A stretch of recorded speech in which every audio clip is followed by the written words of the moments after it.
Wema, tunamshukuru Mungu. Bwana, tupo hapa tumekuja kumpokea mnyama, tumekuona tukaona tupate busara zako. Vipi na umekuja kwa ajili ya shughuli kumwangalia mnyama baada ya kutinga fainali? Hapana, nina siku ya pili na mimi nimepokea wageni. Tuna wageni wa Senegal, Ivory Coast na maeneo tofauti kwa ajili ya shughuli pale chuo kikuu. Ni shughuli ya academics. Kwa hiyo tulikuwa na siku mbili za kupokea wageni na bahati nzuri ikaangukia na wenzetu wanarudi. Na hapa tuliposimama ndio lango la wageni wote wanatoka na timu ya Simba nayo inatoka. Na si vibaya kujumuika na Watanzania, kuwalaki wenzetu, kuwashangilia na kumshukuru Mungu kwa ajili yao. Ni mtu wa ajabu pekee ambaye hataunga mkono jitihada nzuri zilizoonyeshwa na timu ya Simba. Tunapotazama mafanikio ya Simba, tunatazama uwekezaji wa fedha uliowekwa na wadau wa soka lakini na serikali. Tunaangalia fedha ambayo Mheshimiwa Rais Samia Suluhu Hassan ambaye amekuwa akiitoa, lakini pia tunaangalia uwekezaji kwenye miundombinu ya michezo iliyowekwa. Lakini kubwa zaidi kwa wale wasiojua, Tanzania tumepata nafasi ya kuandaa michuano ya Africa Cup of Nations ambayo yatatanguliwa na michuano ya CHAN. Kwa hiyo Simba anapofanya vizuri, sifa na heshima kubwa inakuja Tanzania, na hasa tukiwa kwenye maandalizi ya kuhosti michuano mikubwa kabisa barani Afrika, michuano ya African Cup of Nations na michuano ya CHAN.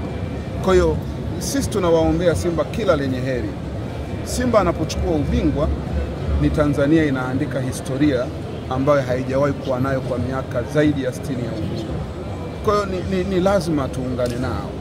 Kwanza kumshukuru Mungu kwa wao kufika hatua hii ambayo na sisi tulishawahi kufika. Lakini cha pili zaidi ni kuwaombea sasa wapate nafasi ya kutoa ubingwa.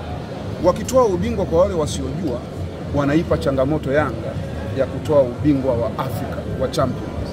Kwa hiyo sidhani kama Yanga tunapaswa kuwa wanyonge, kwa sababu Simba akichukua ubingwa wa shirikisho inakuwa ni hamasa kwetu kwenda kuchukua ubingwa wa Champions. Tukichukua ubingwa wa klabu bingwa, maanake bado Simba anaendelea kuwa mtoto kwetu. Kwa hiyo sisi lazima tuwaombee Simba wachukue ubingwa wa shirikisho, ili na wao waje watuombee sisi tuchukue ubingwa wa klabu bingwa. Na Simba inapofanya vizuri ni sehemu ya hamasa kwa Yanga nayo kufanya vizuri. Ni shabiki maandazi tu ambaye atainunia Simba. Afu hata ukiinunia ndio tayari wameshaingia fainali. Unajichosha tu. It had nothing kwako wewe. Kwenye kuingia fainali, wewe kwa uzoefu wako kwenye mpira kwa muda mrefu, watu wanabishana. Wengine wanasema Simba wenyewe waliposti wanaingia fainali yao ya pili, wengine wanasema ni fainali yao ya kwanza. Kwa uzoefu wako kidogo, unaweza kushare na Watanzania? Hii ni fainali ya pili ya Simba. Ya kwanza alicheza na Stella Abidjan, uwanja wa Taifa. Goli zozo, akaleta mzozo, biashara ikaisha. Inna lillahi wa inna ilaihi rajiun. Shughuli ikaishia pale. Ameingia fainali ya pili. Na kwa fainali hii ambayo Simba ameingia, kwa sababu hitimisho la fainali linafanyika Tanzania, naendelea kumwamini Mungu kwamba huu ni wakati wa Simba. Na hata kwenye Biblia kuna majira na nyakati. Sisi majira yetu yalikuwa kwenye shirikisho lililopita ambalo tulifika fainali, na haya ni majira na nyakati ya Simba. Kwa hiyo nina imani kwa kuwa hitimisho la fainali linafanyika Tanzania, hapana shaka Simba atachukua. Jerry, kwa msimu huu Simba imefanya vizuri kwa fainali, Yanga haijafanya vizuri. Unadhani Yanga wanacho cha kujifunza kwa Simba? Lipo somo la kujifunza kwa wenzetu walipofanya vizuri. Timu kufika fainali ambayo sisi tulishafika, na wao walijifunza kwetu. Kwa sababu Yanga ameingia fainali juzi. Simba kajifunza kwetu naye kaingia nini? Fainali. Sasa tunasubiri Simba achukue ubingwa na sisi tujifunze kwake, twende tukachukua ubingwa wa klabu bingwa. Inawezekana, na huu ndio mpira, na haya ndio matokeo ya mpira. Yana matokeo ya ukatili, lakini yana matokeo ya furaha. Kwetu Simba kufika fainali ni furaha kwa nchi, ni furaha kwa taifa, ni furaha. Tunajivunia uwekezaji wetu kama taifa, lakini tunajivunia kazi aliyoifanya Mheshimiwa Rais ya kutoa hamasa, kuongoza hamasa ya nchi, lakini inakwenda kututambulisha kwenye dunia ya mpira kwa sababu tunakwenda kuhost michuano ya African Cup of Nations, lakini tunakwenda kuhost michuano ya CHAN, ambayo ili sisi tupate nguvu zaidi lazima Simba afanye vizuri, Yanga afanye vizuri, ili tunapokwenda kuwa wenyeji wa fainali, basi anapokuja Mo Salah Tanzania, anajua hii nakwenda kwenye nchi ambayo Simba ni mabingwa wa kombe la shirikisho. Tunachohitaji ni sifa kwa nchi. Tunachohitaji ni Tanzania sasa kuingia kwenye ramani za dunia kwamba na sisi tuna kikombe kikubwa barani Afrika. Na nadhani hii hakuna mtu anapinga, hata Yanga hatupingi. Tunachohitaji tu ni mafanikio ya nchi kupitia vilabu hivi viwili. Swali la mwisho je? Kwa uchache nataka wewe ni mtu ambaye muumini wa mpira mzuri kwenye klabu ya Simba. Mchezaji gani ambaye amekuvutia kwenye michuano hii kwa performance yake ambayo ameionyesha? Mpanzu ni ingizo lingine. Hakuna anayekataa. Amecheza vizuri na anafanya vizuri.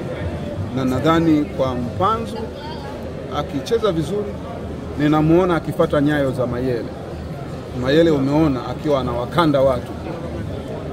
Tunaamini na kwa Simba kwa kuwa na Mpanzu ni mchezaji anajituma, ana bidii binafsi, anajua anachokifanya, na hata akiwa uwanjani unaiona tofauti yake na wengine. Kwa hiyo tunaamini kwamba kwa mchezaji waliye naye Simba wanaweza wakafanya vizuri zaidi. Jerry, umekuwa ukiwaombea heri na ukiwatakia heri sana Simba kuelekea mchezo wa fainali. Lakini mpaka sasa hivi tukija kwenye ligi hapa tuna dabi ambayo haijachezwa.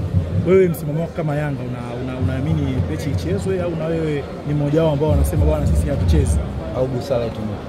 Ya Kaisari mpe Kaisari, ya Mungu mwacheni. Unamaanisha nini? Hayo ni masuala ya Wallace Karia na kundi lake. Hayo ni masuala ya TFF. Ya TFF tuachie TFF. Lakini unaweza kuwa na maoni juu ya hiyo. Sina maoni kwa TFF. Wewe kama Yanga maoni yako sasa? Au mimi ni muumini wa mpira. Nilishawahi kusema na nilishasema na nitasema tena. Kuna wakati unafika huhitaji kuongea. Unachohitaji ni kuendelea kuchochea maombi kwa Mungu afanye jambo kwenye ligi yetu ya mpira. Kama kusema tulishasema. Na hata nikiendelea kusema nitakuwa narudia kusema yale nilishokuya kusema. Sasa nimesema sisemi tena. Acha tumpelekee Mungu kilio chetu.